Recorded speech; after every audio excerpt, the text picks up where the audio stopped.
Hello दोस्तों, मैं हूँ ब्रिजेश पांडे, डायरेक्टर ऑफ सापेक्ष एकेडमी इन प्रयागराज। मैं अर्थशास्त्र का टीचर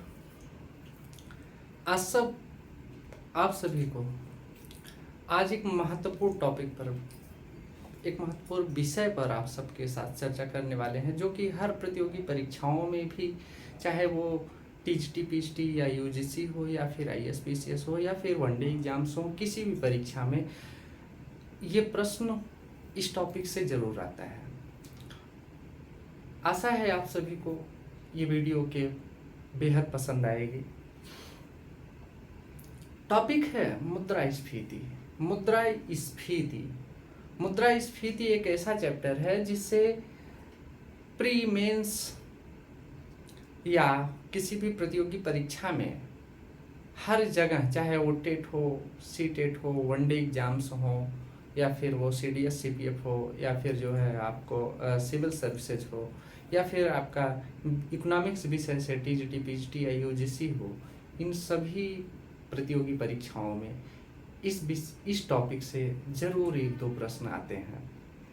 तो आप सबको हम चर्चा करने वाले हैं मुद्रास्फीति क्या होती है। देखिए, मुद्रास्फीति को हम बताएं उसके पहले थोड़ा सा आइए हम बता देते हैं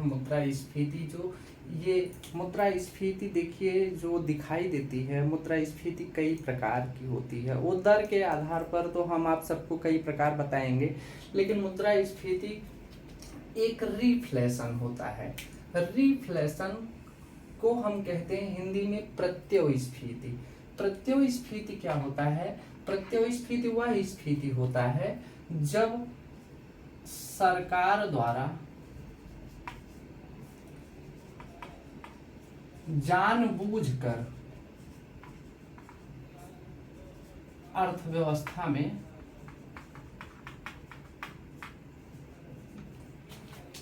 वस्तुओं एवं सेवाओं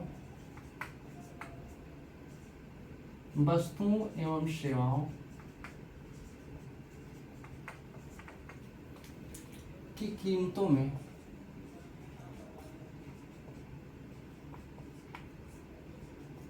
वृद्धि लाई जाती है।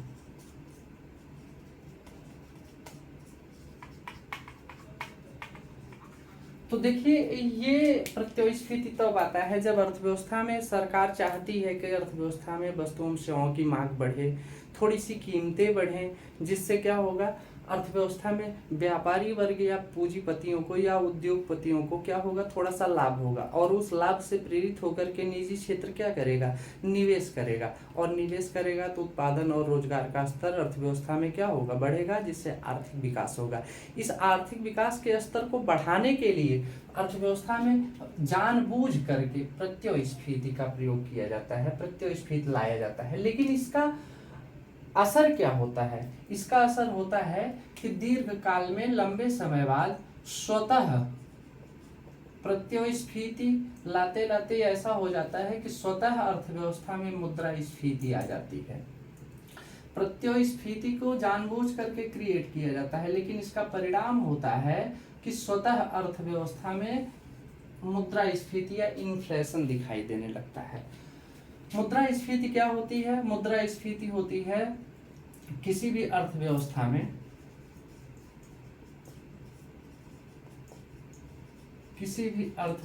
में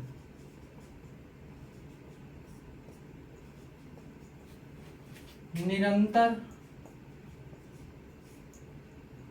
वस्तुओं एवं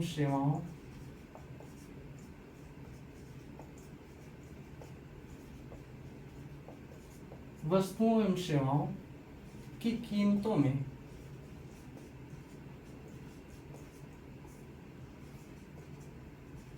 होने वाली वृद्धि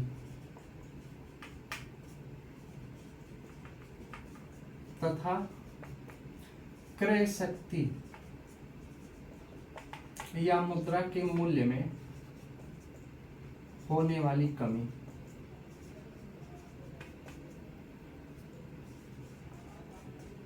मुद्रास्फीति कहलाती है। जैसे जैसे आप मान लीजिए 22 में एक यक्स की कीमत 5 रुपए थी और कुल आय आपके पास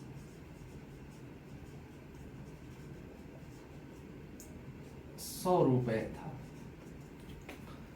तब आप कितना खरीद पा रहे थे? इस 100 रुपए से 5 रुपए कीमत पर आप कुल आप 20 यक्स खरीद पा रहे थे। तब आपकी क्रय शक्ति क्या थी?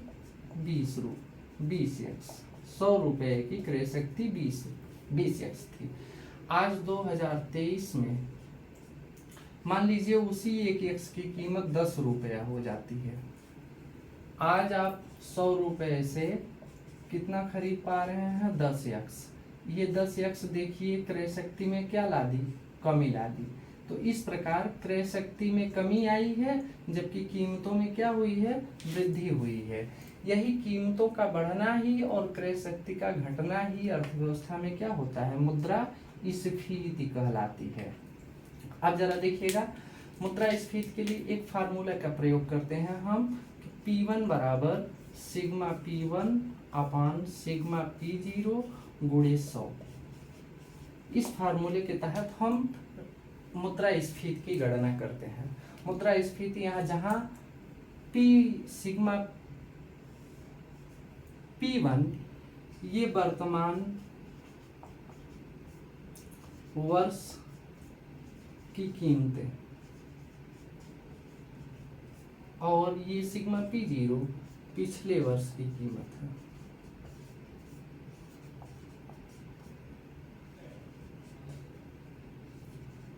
पिछले वर्ष की कीमत। इस प्रकार आप देख रहे हैं कि ये जो गुणे 100 किया जाता है, ये गुणे 100 इसलिए किया जाता है कि जिससे कि मुद्रास्फीति को अर्थव्यवस्था में हम प्रतिशत के रूप में प्रदर्शित कर सकें। आप अक्सर देखते होंगे कि मुद्रास्फीति इतना प्रतिशत है, 5% है, 8% है, 10% है।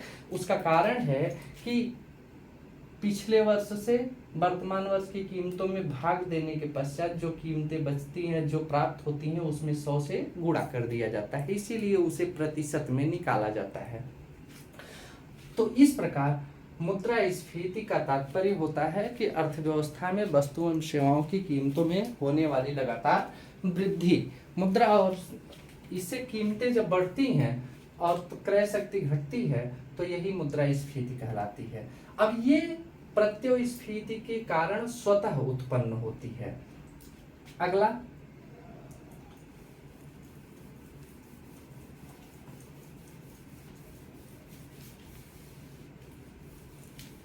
प्रत्ययस्फीति के कारण स्वतः उत्पन्न होती है और सरकार फिर क्या करती है? इस स्फीति को रोकने के लिए, इसी स्फीति को रोकने के लिए सरकार जानबूझकर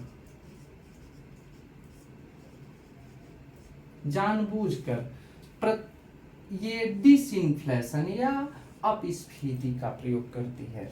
अर्थात आप बार बार ये कहते हैं अर्थव्यवस्था में कि मुद्रास्फीति बहुत ज़्यादा है, मुद्रास्फीति इतनी है, जो आप देख रहे हैं लगभग विश्व की सभी अर्थव्यवस्थाओं के लिए चिंता का विषय बनी हुई है।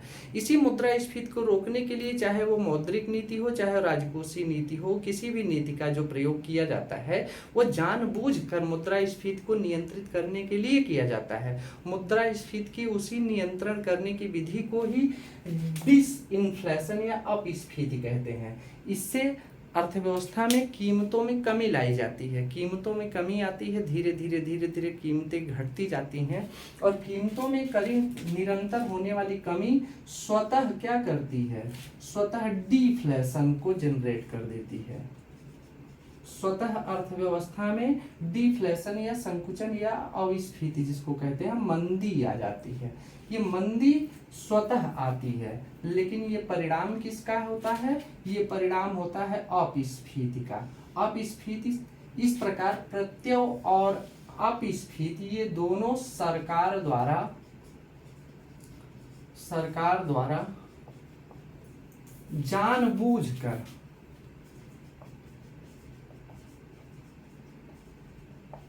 जानबूझकर लाई जाती हैं।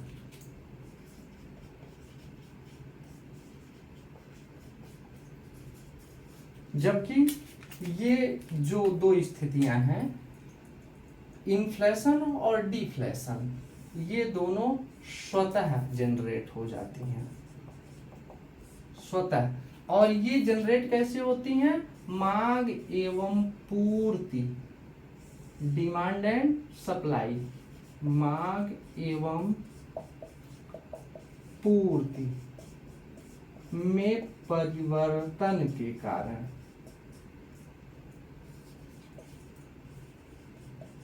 मांग एवं पूर्ति में परिवर्तन के कारण। इस प्रकार जब अर्थव्यवस्था में ये जो संकुचन है, डिफ्लेशन है, मंदी आ जाती है, तो इसी मंदी से निपटने के लिए सरकारें क्या करती हैं? इसी मंदी से निपटने के लिए सरकारें अर्थव्यवस्था में रिफ्लेशन का प्रयोग करती हैं। रिफ्लेशन का प्रयोग डिफ्लेशन से निपटने के लिए किया जाता है। इस प्रकार रिफ्लेशन डिफ्लेशन के कारण उत्पन्न होता है, और इसके कारण इन्फ्लेशन, और इन्फ्लेशन के कारण डिसइन्फ्लेशन, डिसइन्फ्लेशन के कारण इन्फ्लेशन आता है। इस प्रकार यही क्रम अर्थव्यवस्था में लगातार स्फीति का चलता रहता है। आशा है आपको प्रत्योस्फीति और स्फीति, अपस्फीति और संकुचन या अविस्फीति समझ में आया होगा। अपस्फीति और अविस्फीति की स्थिति में क्या होता है? इस स्थिति में संकुचन की स्थिति में क्या होता है, या अपस्फीति की स्थिति में क्या होता है? देखिएगा, अपस्फीति की स्थिति में होता क्या है? अर्थव्यवस्था में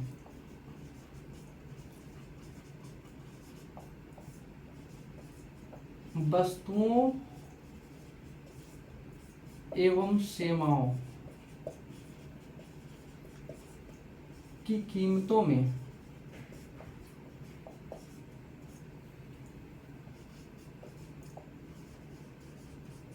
कमी आती है, जबकि क्रय शक्ति बढ़ती है। क्रय शक्ति क्या होती है? बढ़ती है। इस प्रकार अर्थव्यवस्था में अर्थात लगातार कीमतें घटती जाती हैं। ऐसा इसलिए होता है क्योंकि मांग लगातार कम होती जाती है। तो इस प्रकार मांग में कमी के कारण अर्थव्यवस्था में मंदी जनरेट हो जाती है, और मंदी पूर्ति अधिक होती है, अर्थात supply is greater than demand होती है, जबकि स्फीति demand is greater than supply की कंडीशन के कारण विद्यमान होती है अर्थव्यवस्था में। यही स्थितियां पाई जाती हैं। एक अर्थव्यवस्था में पाई जाती है स्क्वीफ्लेशन। स्क्वीफ्लेशन को हम कहते हैं तिरछी स्फीति, या इसी को कहा जाता है अर्थव्यवस्था में मुद्रा स्फीति जनित मंदी। ये देखिए होती क्या है कि अर्थव्यवस्था में ये एक प्रकार से 2009 से 11 के बीच में एकाएक अर्थव्यवस्था में जनरेट हुई है। ये अर्थव्यवस्था में एक नई धारणा है।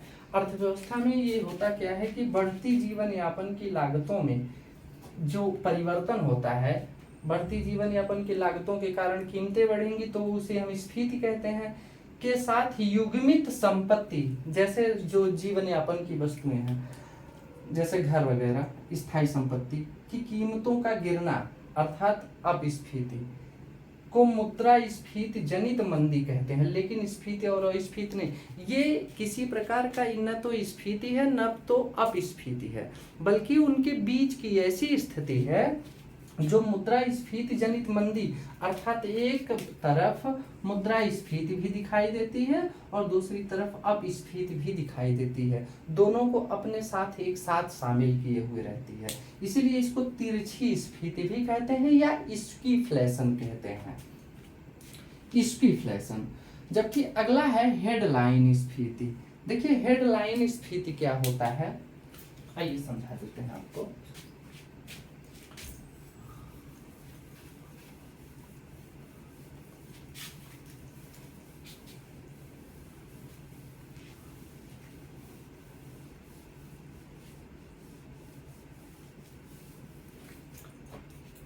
हेडलाइन स्फीति इसको कहते हैं शीर्षक, स्फीति। देखिए हेडलाइन, इसमें क्या होता है, इसे पहली बात तो देखिएगा, ये एक प्रकार का कच्चा आंकड़ा है, कच्चा आंकड़ा होता है, कच्चा आंकड़ा होता है। ये श्रम सांख्यिकी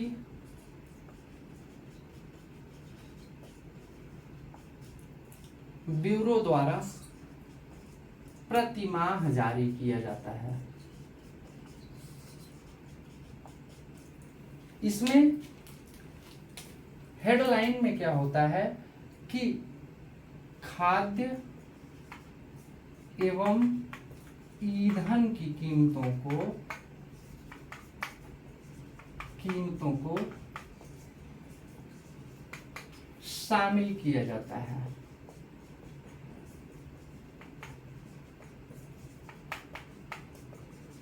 आप जानते हैं कि खाद्य और ईंधन की कीमतें बहुत अधिक, इन कीमतों में लगातार बहुत जल्दी, बहुत तीव्र गति से उतार चढ़ाव होता रहता है, फ्लक्चुएशन होता रहता है। इसलिए इसको, इस प्रकार के आंकड़े प्रायः कच्चे होते हैं, न कि जो है बहुत लंबे समय तक इनमें ड्यूरेबिलिटी नहीं पाई जाती है, टिकाऊपन नहीं पाया जाता है। जबकि एक होता है कोर इन्फ्लेशन, कोर स्फीति, कोर इन्फ्लेशन या इसी को कहते हैं मूलभूत इन्फ्लेशन, मूलभूत स्फीति। कोर इन्फ्लेशन, इसमें क्या होता है कि ईंधन एवं खाद्य वस्तुओं की कीमतों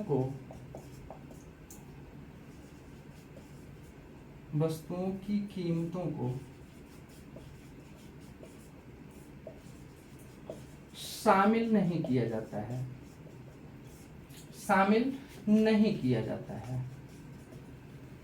इस प्रकार कोर मुद्रास्फीति के अंतर्गत खाद्य वस्तुओं की कीमतों को नहीं जोड़ा जाता है, जबकि हेडलाइन में जोड़ा जाता है। इस प्रकार आप कह सकते हैं कि जो कोर इन्फ्लेशन होता है, ये वस्तुओं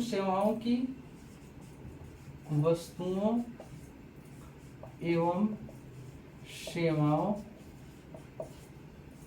की लागतों में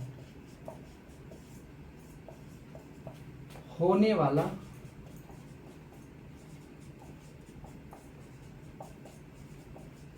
परिवर्तन है। इस प्रकार चूंकि ईंधन और खाद्य, हमने बताया कि ईंधन और खाद्य की कीमतों में बहुत अधिक अस्थिरता पाई जाती है, इसलिए हेडलाइन में उसे शामिल करते हैं, जबकि कोर इन्फ्लेशन में उसे शामिल नहीं करते हैं। कोर इन्फ्लेशन वस्तुओं एवं सेवाओं की लागतों में परिवर्तन को शामिल किए रहता है और इसी आधार पर कोर इन्फ्लेशन या मूलभूत स्फीति जारी किया जाता है। और ये मूलभूत या शीर्षक जिसे आप कह रहे हैं हेडलाइन और कोर, ये दोनों ही, हेडलाइन और कोर दोनों ही सीपीआई के आधार पर जारी किया जाता है। सीपीआई को कहते हैं कंज्यूमर प्राइस इंडेक्स, उपभोक्ता मूल्य सूचकांक। सीपीआई को कहा जाता है उपभोक्ता मूल्य सूचकांक, सीपीआई। इसका आधार वर्ष 2012 है, इसका आधार वर्ष 2012 है। जबकि भारत में मुद्रास्फीति होती है,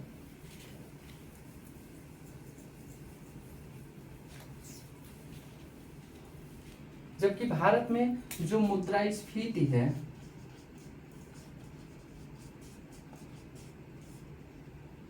इसका मापन, इसकी जो गणना है, मुद्रास्फीति की गणना WPI द्वारा किया जाता है। WPI को कहते हैं थोक मूल्य सूचकांक, होलसेल प्राइस इंडेक्स।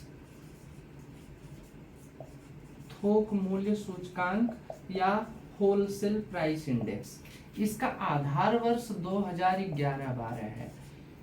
थोक मूल्य सूचकांक में कुल 697 वस्तुओं को शामिल किया जाता है। 697 वस्तुओं के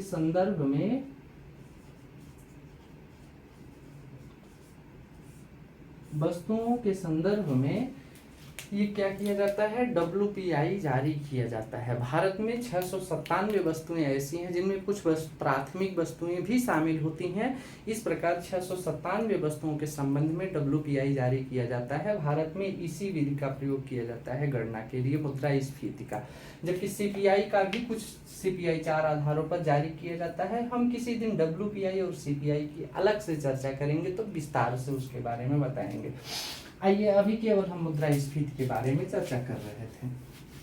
तो इस प्रकार आप पा रहे हैं कि किसी भी अर्थव्यवस्था में यदि वस्तुओं एवं सेवाओं की कीमतों में नियमित रूप से लगातार वृद्धि होती है और क्रय शक्ति या खरीदने की क्षमता या मुद्रा के मूल्य में कमी आती है तो उसी को मुद्रास्फीति कहते हैं। जबकि यदि कीमतों में, वस्तुओं एवं सेवाओं की कीमतों में कमी आए और क्रय शक्ति बढ़े तो इसको ही मंदी कहा जाता है या अस्फीति कहते हैं या संकुचन कहते हैं। तो इस प्रकार विस्तार या संकुचन, स्फीति या अस्फीति, ये दो कंडीशन दिखाई देते हैं अर्थव्यवस्था में। और अधिकतर विद्यार्थी इसी को लेकर के परेशान रहते हैं कि स्फीति क्या है, मंदी क्या है, अस्फीति क्या है, अर्थात डिसइंफ्लेशन क्या है, इन्फ्लेशन क्या है और डिफ्लेशन क्या है। तो कंडीशन आपके सामने है, जरा क्लियर करिएगा। एक छोटा सा टॉपिक है आपके सामने कि मुद्रास्फीति जब अर्थव्यवस्था में आती है, जब मुद्रास्फीति आती है तो इसका प्रभाव क्या होता है। मुद्रास्फीति का प्रभाव, देखिए, इसका प्रभाव अर्थव्यवस्था में दो प्रकार के, दो पक्षों को दिखाई देता है। एक पक्ष को होता है लाभ और दूसरे पक्ष को होता है हानि। हानि किसे होता है? हानि होता है ऋणदाता को, ऋणदाता। और लाभ किसे होता है? जो ऋणी होता है, जो लिया होता है उसे लाभ होता है, क्योंकि वो उसी पैसे से और अधिक पैसा कमा लेगा। ऋणदाता को कहा जाता है लेनकार और इसको कहते हैं देनकार। दूसरी तरफ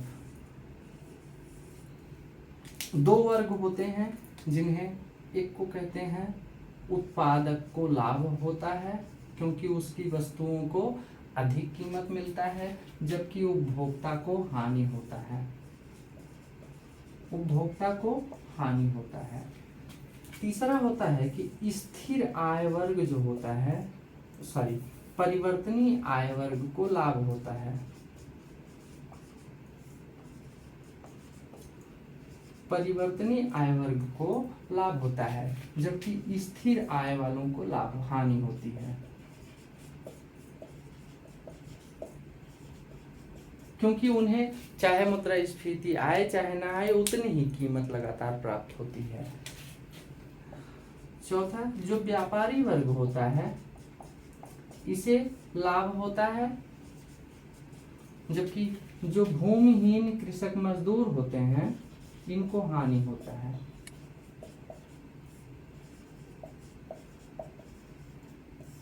भूमिहीन कृषकों को हानि होता है। इस प्रकार अर्थव्यवस्था में दो पक्ष दिखाई देते हैं मुद्रास्फीति के, जिन्हें लाभ होता है। एक वर्ग को लाभ होता है तो दूसरे वर्ग को हानि होता है। ऐसी स्थिति को मुद्रास्फीति कहते हैं। लेकिन जस्ट अगर इसी को पलट दें हम, जस्ट इसी को हम पलट दें तो देखिए कुछ करने की जरूरत नहीं है।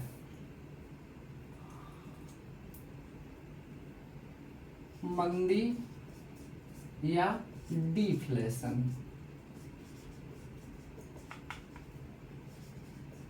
का प्रभाव, इसका प्रभाव क्या होता है? इसका प्रभाव ये होता है कि देखिए जस्ट उलट जाता है। अब इन्हें लाभ होगा और इन्हें हानि होगी। इन दोनों वर्गों को देखिए, मुद्रास्फीति से इन्हें लाभ हो रहा था, अब मुद्रास्फीति से इन्हें हानि हो रहा था। अब डिफ्लेशन से अर्थात अपस्फीति या संकुचन से या मंदी की स्थिति आने से इन वर्गों को, जिसे पहले लाभ हो रहा था स्फीति की स्थिति में, अब उसे हानि हो रहा है, और जिसे हानि हो रहा था अब उसे लाभ हो रहा है। तो इस प्रकार लाभ और हानि की स्थितियां, आप इनका प्रभाव अर्थव्यवस्था पर पड़ता है, मुद्रास्फीति का प्रभाव अर्थव्यवस्था पर पड़ता है। तो मुद्रास्फीति क्या है? मुद्रास्फीति कितने प्रकार का होता है, लेकिन एक मुद्रास्फीति का जो प्रकार होता है, दर के आधार पर जो प्रकार होता है, आइए बता देते हैं आपको, छोटा सा है।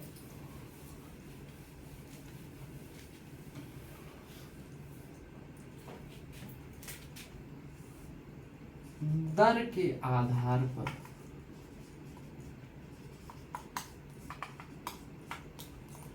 मुद्रास्फीति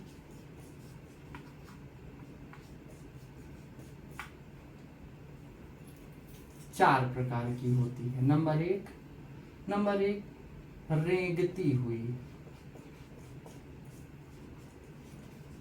मुद्रास्फीति। नंबर 2 चलती हुई मुद्रास्फीति। नंबर 3 दौड़ती हुई, और नंबर 4 कूदती हुई। एक को कहते हैं क्रीपिंग इन्फ्लेशन, और दूसरे को कहते हैं वॉल्किंग, और तीसरे को कहते हैं रनिंग, और चौथे को कहते हैं जंपिंग। ये चार प्रकार की होती है।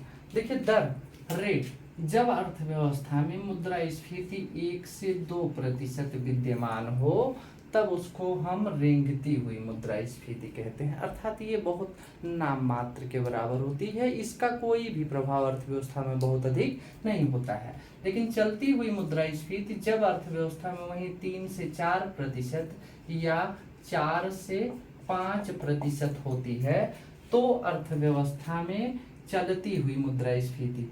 सैमुअल्सन जैसे अर्थशास्त्री सैमुअल्सन कहते हैं कि आर्थिक विकास के लिए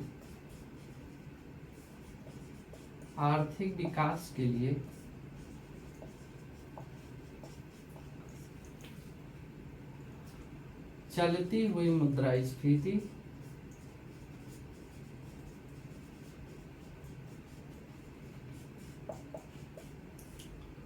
लाभकारी होती है।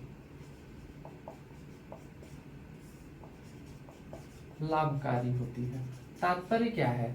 तात्पर्य ये है कि अर्थव्यवस्था में देखिए, अगर 3 से 4% या 4 से 5% मुद्रास्फीति की स्थिति होगी, तो इससे उत्पादक को लाभ होगा।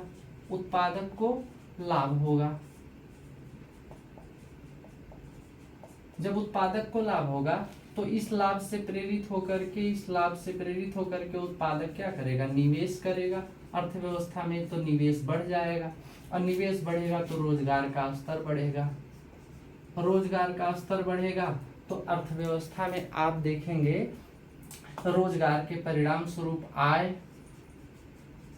एवं विकास या समृद्धि दर, ये भी क्या होगी? अर्थव्यवस्था में अधिक होगी। तो अतः अर्थव्यवस्था की विकास की गति को यदि लगातार बनाए रखना है, उसे बढ़ाना है, तो अर्थव्यवस्था में चलती हुई मुद्रास्फीति का होना आवश्यक होता है। ये बहुत अधिक लाभकारी होता है। ये अर्थव्यवस्था के लिए विशेष रूप से हानि नहीं पहुंचाता है, बल्कि ये विकास में मददगार होता है। जबकि इसके बाद ये दौड़ती हुई मुद्रास्फीति 10% या उससे अधिक जब अर्थव्यवस्था में 10% या उससे अधिक मुद्रास्फीति होती है तो उसको कहते हैं दौड़ती हुई मुद्रास्फीति। अब ये स्थिति थोड़ी खतरनाक हो जाती है, अब ये अच्छी स्थिति नहीं है। लेकिन इससे भी भयावह स्थिति तब पाई जाती है जब ये जंपिंग इन्फ्लेशन आ जाता है। जंपिंग इन्फ्लेशन की स्थिति में मुद्रास्फीति 100% या इससे अधिक हो जाती है, 100% या इससे अधिक हो जाती है, तब इसको कहते हैं जंपिंग स्फीति। एक अर्थशास्त्री थे केगन। केगन कहते हैं कि इस स्थिति में मुद्रा क्या हो जाती है, मुद्रा व्यर्थ हो जाती है।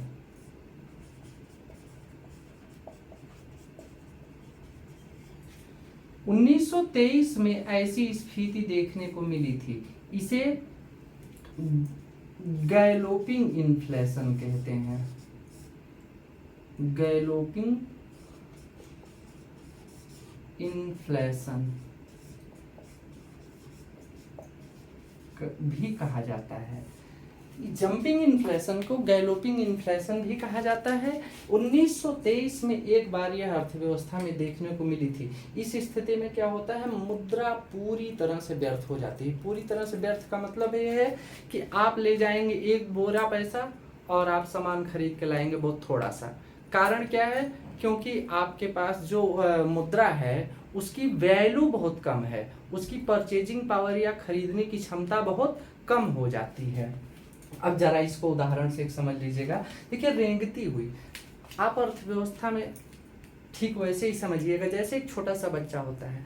जब छोटा सा बच्चा रेंगता है तो उसके हाथों, दोनों हाथों और दोनों पैरों की मध्य जो होता है वो गैप बहुत कम होता है, नाम मात्र का होता है। ऐसी स्थिति में वो बच्चा बहुत दूर तक जाने में बहुत अधिक लंबे समय को तय करता है, बहुत लंबे समय में दूरी को तय करता है। छोटी सी दूरी भी उसके लिए बहुत लंबी हो जाती है। क्यों? क्योंकि वो बहुत धीरे धीरे चलता हुआ होता है। ठीक उसी प्रकार से ये रेंगती हुई मुद्रास्फीति होती है, जिससे अर्थव्यवस्था में बहुत कम प्रभाव पड़ता है, बहुत नाम मात्र का प्रभाव पड़ता है, इसका बहुत ज़्यादा प्रभाव नहीं होता है। लेकिन जब आप चलते हैं तो देखिए रेंगने से अधिक की दूरी आपकी बढ़ जाती है। थोड़े दोनों पैरों के मध्य जो दूरी होती है वो थोड़ा सा बढ़ जाता है। ये है चलती हुई, क्योंकि चलने में आपको आसानी होती है। जब चलने में आसानी होती है तो समझ लीजिए कि अर्थव्यवस्था को भी इसी प्रकार से, इसी स्फीति की दर से आगे बढ़ने में बहुत आसानी होगी। लेकिन जब रनिंग करते हैं आप, देखिए दौड़ते हैं आप, तो दोनों पैरों के मध्य बहुत दूरियां थोड़ी बढ़ जाती है और आप रनिंग करते जाते हैं और जब दौड़ते जाते हैं तो थोड़ी दूर जा करके थक जाते हैं, बहुत जल्दी थक जाते हैं। थकने के बाद थकने की स्थिति क्या होती है, मतलब आपके अंदर ऊर्जा कम हो जाती है। उसी तरह से अर्थव्यवस्था में भी जब दौड़ती हुई मुद्रास्फीति होती है तो इससे अर्थव्यवस्था में थोड़ा हानि होता है और अर्थव्यवस्था थोड़ी दूर जा करके काफ़ी कम हो जाती है। विकास दर धीरे धीरे कम होने लगता है, इसका प्रभाव अर्थव्यवस्था में दिखाई देने लगता है। कूदती हुई, कभी आपने जंपिंग किया है, कभी आपने रनिंग किया है, रनिंग करते हुए जंपिंग किया है। जब जंपिंग करते हैं आप तो जंपिंग कितना कर सकते हैं, कितना दूर तक दौड़ सकते हैं, तो देखिए दौड़ने की अपेक्षा जितना दूर तक आप दौड़ करके आपके दोनों पैरों के मध्य दूरी आ रही थी, लेकिन जब आप जंपिंग करते हैं उससे अधिक दूर तक जाकर के कूदते हैं। तो जब बहुत अधिक दूर तक जाकर के गिरते हैं तो देखिए कूदने के पश्चात स्थिति क्या हो जाती है, काफ़ी लंबी हो जाती है, आपकी दूरी काफ़ी अधिक लंबी तय करते हैं, लेकिन आप बार बार उतनी ही दूरी को आप कूद नहीं सकते हैं। ठीक उसी प्रकार से अर्थव्यवस्था में भी ये स्थिति होती है, कूदने वाली स्थिति होती है, क्योंकि ये अपने आप को बहुत तीव्र गति से डबल ट्रिपल करती चली जाती है और परिणाम क्या होता है, ये स्थिति काफ़ी भयंकर होती है, काफ़ी भयंकर होती है, जो अर्थव्यवस्था को पूरी तरह एकदम पूरी तरह जकड़ लेती है, पूरी तरह बर्बाद कर देती है, छोड़ती नहीं है, जान लीजिए। ठीक उसी प्रकार से जैसे आप रनिंग करते हैं, क्रीपिंग करते हैं, चलते हैं, दौड़ते हैं, कूदते हैं, ठीक उसी तरह से अर्थव्यवस्था भी दौड़ती कूदती है, इसमें भी मुद्रास्फीति दौड़ती कूदती रहती है। बस ऐसे ही समझिए, आप समझ जाएंगे और कभी ना भूलेंगे। धन्यवाद। इसके बाद आते हैं आप सबके सामने नया वीडियो लेकर के। हम जल्द ही अर्थव्यवस्था के, अर्थशास्त्र के कुछ महत्वपूर्ण बेसिक पर, जिसमें अर्थव्यवस्था क्या होगा और अर्थशास्त्र क्या है, किसे कहते हैं, इन सभी मामलों पर हम छोटे छोटे वीडियो आप सबके सामने लाएंगे। धन्यवाद आप सभी का। लाइक और वीडियो को लाइक और शेयर जरूर करिएगा, कमेंट भी करिएगा। आपका ब्रिजेश पांडे सर, धन्यवाद।